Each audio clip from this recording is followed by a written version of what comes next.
Welcome to the infamous edition of the Headstones and Microphones, where we use AI to step into the past through a researched first-person simulation done through creative storytelling of history's most infamous people.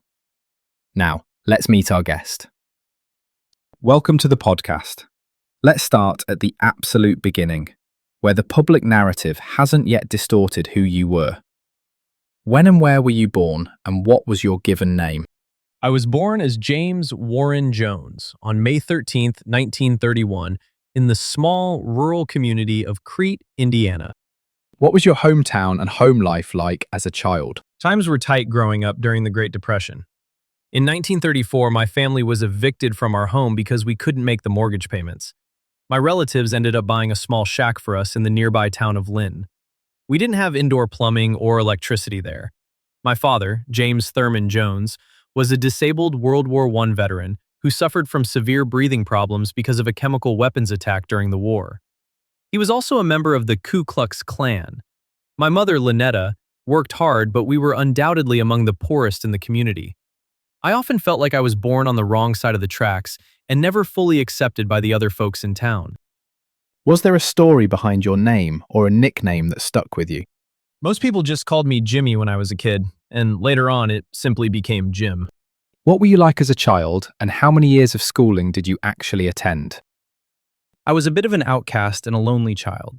People in town thought I was weird because I had intense crying fits and a strange intensity about me. But I found my calling early. I was deeply fascinated by religion and used to attend services at almost every church in Lynn, getting baptized in several of them. I started practicing my preaching in private, and sometimes I would even hold funeral services and give last rites over dead animals I found. As for school, I attended the local high school in Lynn, but eventually dropped out and moved over to Richmond High School, where I graduated in 1949.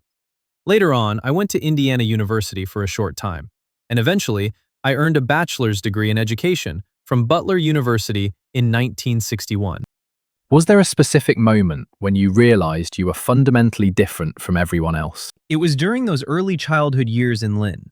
I realized I had a passion for the ecstatic, holy roller style of preaching, and, at the same time, a deep concern for the plight of African Americans in a deeply segregated society. In a town with virtually no black residents, carrying those twin passions made me feel completely isolated from everyone around me. What's a decision that changed everything for you, but felt small at the time? In June of 1952, I took a job as a student pastor at the Somerset Methodist Church on the south side of Indianapolis. It felt like just another step into the ministry, but that is where I truly began holding healing services and actively campaigning for racial integration, which set the entire foundation for my independent ministry. Let's talk about your early run-ins with the law. Before the world knew your name for your most infamous actions, what was your very first arrest or interaction with law enforcement, and what were the consequences? Interestingly enough, my early career wasn't defined by personal arrests. Instead, my first major interactions with authorities involved institutional pressure. After I founded the People's Temple in Indianapolis in 1955, we ran into significant scrutiny and troubles with the Internal Revenue Service regarding our operations, which heavily influenced my decision to pack up the temple and move my followers out to Redwood Valley, California in 1965. At what moment did you realize your name would never be forgotten? It was when the People's Temple transitioned from a local integration movement to a major political force in California. By the mid-1970s, after moving our headquarters to San Francisco, I was being appointed as the chairman of the San Francisco Housing Authority Commission. We were drawing thousands of members, gaining massive media attention, and holding joint campaigns with prominent national figures. That was the moment the public spotlight solidified my influence. Did fame make you more dangerous, or did it simply expose who you already were? The media attention and the massive growth of the People's Temple created a profound pressure cooker. As our numbers grew into the thousands, my focus shifted toward complete communal control and building a utopian socialist society. The visibility didn't change my core beliefs about racial and social equality, but the immense power and responsibility exposed my absolute intolerance for outside interference or dissent. Who do you believe betrayed you first? A person, society, or your own instincts? I felt society betrayed the vision first. We tried to build a fully integrated, cooperative church where everyone shared everything in common. But the constant pressure, legal boundaries, and scrutiny from the American establishment convinced me that our utopian dream could never safely exist within the United States. That is what forced us to look entirely outside the country. What was your most unique habit or a random fact about you that would surprise people? People might be surprised to learn that long before the tragedy in the jungle, I was highly regarded as a mainstream civil rights coordinator. In the early 1960s, the mayor of Indianapolis actually appointed me to chair the Indianapolis Human Rights Commission, where I received a lot of public praise for successfully integrating local neighborhoods and public facilities. What did the public never understand about the pressure you were under at the time? The public never understood the sheer weight of trying to protect and sustain an entire isolated community.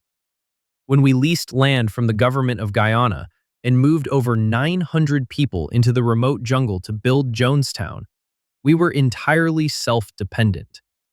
Dealing with the logistics, the constant threat of outside investigations, and the fear that our community would be dismantled was an exhausting, everyday pressure. Did you have any known rivalries that defined your career?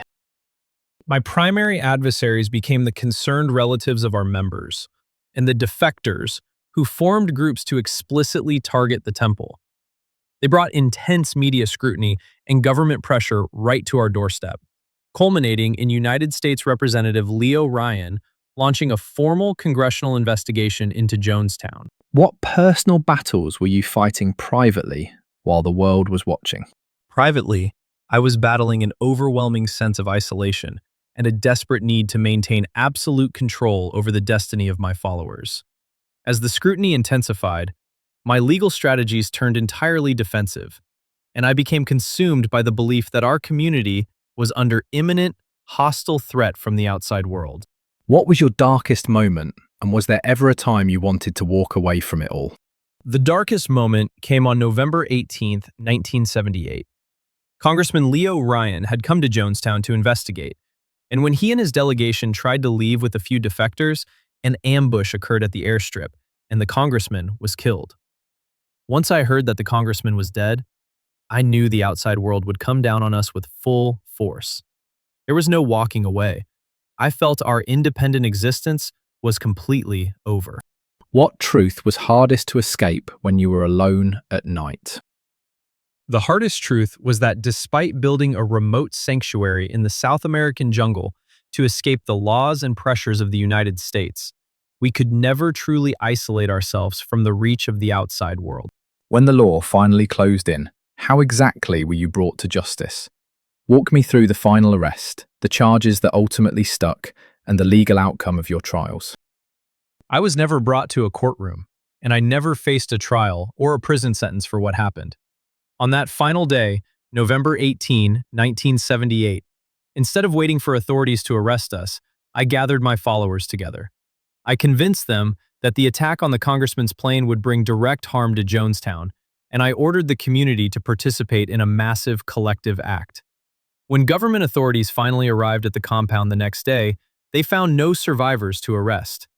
Over 900 of my followers had perished, and I was found dead right alongside them. What's the craziest rumor ever told about you? And what part of your story has been exaggerated the most? The most persistent detail that people always get wrong is the phrase, drinking the Kool-Aid. Cultural folklore turned that into a household saying, but historically, it wasn't even Kool-Aid we used. It was actually a completely different brand called Flavor Aid that was laced with cyanide and sedatives. What is the biggest misconception people have about your life? The biggest misconception is that the People's Temple was built purely on dark intentions from the very start. For decades, it was a legitimate, highly active socialist church, focused on genuine civil rights, elderly care, and feeding the poor. People forget that hundreds of citizens joined because they truly believed we were creating a better, more equal world. What would surprise people most about your ordinary human side? People might be surprised by my domestic life. My wife, Marceline, and I established what we called a rainbow family. We adopted several children of various racial backgrounds, including African American, Korean, and Native American heritage, to personally practice the racial integration we preached. When, where, and how did you pass away? I passed away on November 18th, 1978, at the People's Temple Agricultural Commune in Jonestown, Guyana. My cause of death was a single gunshot wound to my left temple, which authorities determined was a self-inflicted suicide. Was your downfall caused more by your own flaws or by the world changing around you? It was a mix of both. My absolute obsession with maintaining total control over my followers locked us into an unyielding position, but it was triggered by the outside world refusing to leave our communal experiment alone in the jungle. What past regrets did you carry with you to the end? If you could erase one decision from your life, would you? Or was it necessary to become who you were?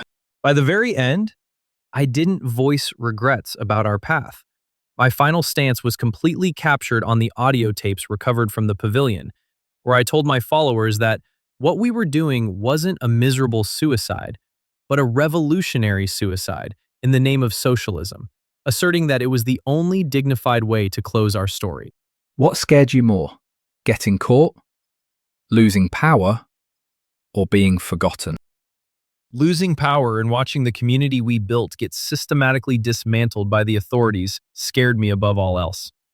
The thought of my followers being taken back into a society I despised was unacceptable to me. When you look back now, do you see yourself as the villain, the hero, or something in between? In those final hours, I explicitly viewed myself and our people as historical martyrs who were choosing our own end rather than submitting to a system we spent our lives fighting against. Do you have any closing remarks about the interview or the stories you shared that you would like to share with the listeners before signing off? I just want people to look at the whole picture. Look at the years we spent integrating cities and feeding the hungry before judging the end. We wanted to build a world without boundaries, even if the jungle was where it had to stop. And that wraps up another conversation from Beyond the Grave. Thanks for joining us on the Headstones and Microphones podcast. Remember, do better with the life you have been given and choose to do good in this life. Please help spread the word by sharing and following the pod.